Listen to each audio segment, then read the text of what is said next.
Okay guys, welcome back once again. Now in this lecture guys, I'm going to talk about date based inbuilt function, which is very much important in terms of doing a date manipulation or any kind of operation around a date inside a SQL. So let me share my screen and let's start talking about it in a complete practical manner, the way we do all the time, right? So one by one, I'll try to show you inbuilt function, right? So these are the function which is available. So select, there is LACT select, and then there is something called as now. Now, if you are going to do this, if you are going to execute this one, so it is going to give you a current time. So it is going to give you basically current time. So this is the current time in my time zone where I'm using this entire like a MySQL workbench. So this is going to give me my current time. Now here, so there is date and time basically. So select now means date and time it is going to give it to me. So date is 24th 6 2025 and then timing is 16:45 25 seconds. So 16 past 45 past like a 25 second. This is the time that we have as of now. Now there is something called as select, right? Select current date. Yeah. So as its name suggests, it is going to give you just a current date. Simple. It is going to give me a current date. So whatever current date that we have today, so that is going to give it to me. Similarly, current like date, we have a current time as well. So if I'm going to call this one, it is going to give me the current time. Yeah. So this is the current time that we have as of now. Then there is something called as select year, right? Year. And if I'm going to pass, basically, if I'm going to pass over here a current date, right? So current date, it is going to consider, and out of current date, it is going to extract a year. So year is 2025. So yes, out of this current date, right? So current date will be having DDMMYYY. So out of that, it is trying to extract the year, as simple as that. Then select SELECT, select like year. So we have a month. I can try to pass a current date over here and I will be able to extract what? I will be able to extract a current month. So month is basically a sixth month as of now. And then I can try to write select and select what? So select a day. So out of this current date, so out of this current date, I will be able to extract even a days, because in a current date everything will be available. So day is basically 24th of the sixth month, by the way. And here, so if I would like to extract a week, that which week number that we have, this particular one, right? So select, there is a function called as week, and inside that we can try to pass a current date. Now it is going to give me the week number of this particular year. So this is a week 25th which is going on, almost like a half year is gone, right? Almost half year is gone now. So here, these are the basic function, right, with respect to a date, which is going to help you out in terms of extracting year, month, days, and weeks. Now there is something called as select add. So add, sorry, there is something called as date underscore add. Now what this function is going to do, so this is going to add like as its name suggests, so this is going to add basically a days, right? Basically a days. So here how it will be able to add, so basically everything is going to work on a current date, right? So current date I'm going to fetch, and then I'm going to write interval, right? Interval 7 day. So if I'm going to write interval 7 day, and if I'm going to execute it, you will be able to find out that it has added 7 more days, and in next 7 days there will be like a 1st of July, right? 1st of July. So this is something that it is trying to give it to me. So this is an interval which I'm trying to add. So you can try to add any interval that you want. It's completely fine, right? It's completely up to you. So you can try to add maybe 70 days or maybe like a day, right? So you can try to add whatever you want, and for that day it is going to give you the complete data. Now, so there is something called as addition. So we have a subtraction as well. So select date, date subtract, and again, so it's same as this one, right? Parameter wise it is not going to be different.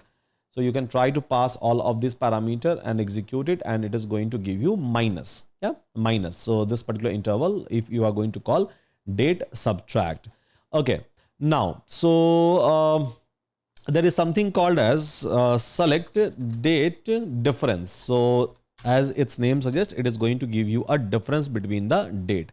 For example, so if we are going to push over here that what is the difference between current date and maybe I can try to write in this way that 2025 8 month and then maybe third day. Yeah, so what is the difference between this and this? So it is going to give me the difference in between these two dates. So difference is basically minus 40. Yeah, so difference is basically minus 40 days. So it is trying to subtract this minus this, and it is going to be minus 40 as per this one. Yeah, so this is the difference. So this is going to give you basically a date difference in between. Okay, now so there is something called as date format. Yeah, date format. So here what I can do is that I can try to call select, and then I can try to call a date, and there is a function called as format. Now what it will do, so we can try to call now, and as we know that now is going to return basically date and time both. Yeah, now is going to return date and time both. Now I would like to format my entire output, because if I'm going to execute this now, right? If I'm going to execute this now, it is going to give me date and time in this particular format. So y, mm, and then dd, and then hh, mm, ss. Yeah. So hours, minutes, and seconds, and then year, month, and the day. So in this format, it is going to give me the data. Now I would like to format it in my own way. Yeah, I would like to format it in my own way so that I will be able to read out the data.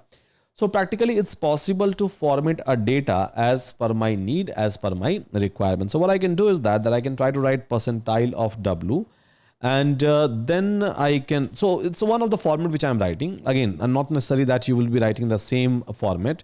So M, month, and then we are going to write percentile of E, and then we are going to write percentile of Y. Yeah, so this is something that we are going to write, let's suppose, and let's see. So what is the output that we are going to get?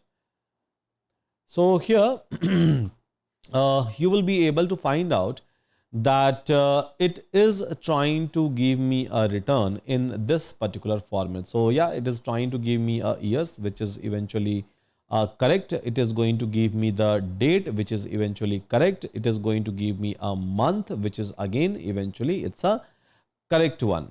Yeah, and then it is trying to give me basically a W. So basically W is giving me the weekday. So today is a Tuesday, so it's a second day of the week. So it is trying to give me that particular part. If I'm going to write capital W, so let's see what is going to happen. So it is going to give me Tuesday itself. If I'm going to write a small w, so in that case, it is going to give me 2. So second day of the week, so Monday and the Tuesday. So similarly, so you can try to manipulate this one. You can try to keep maybe like this as a uppercase, and then you can try to execute. So Tuesday, June, and it's not able to understand, by the way, capital E. Now execute. So yeah, it is able to give me like today is basically June 24th, and today basically week is equal to Tuesday.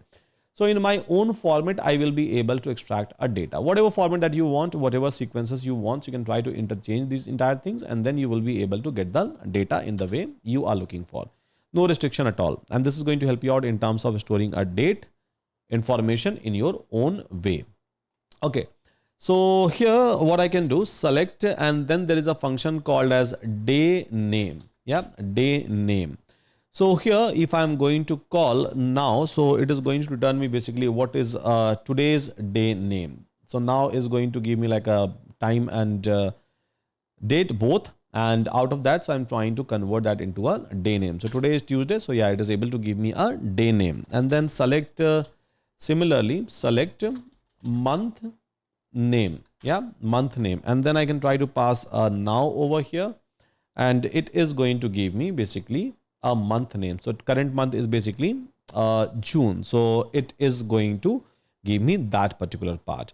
Now, So let's suppose if I have a date which is available into a string format. So select, there is something called as str to date. So string to date. So let's suppose I have a date which is available into a string format. So for example, today is 24th and then like 06 2025. This is available into a string format. I would like to parse it in my date format. Yeah. So ddmmyy. Maybe in this format, I would like to parse it. So here what I can do is I can try to write percentile of, this is the placeholder. So percentile of D and then percentile of M, which is a month, and then percentile of a year. I can try to pass, and eventually it is going to convert this string into a date format and give you as a return. So here now it's available into a proper date format. So why it is showing me a 2020?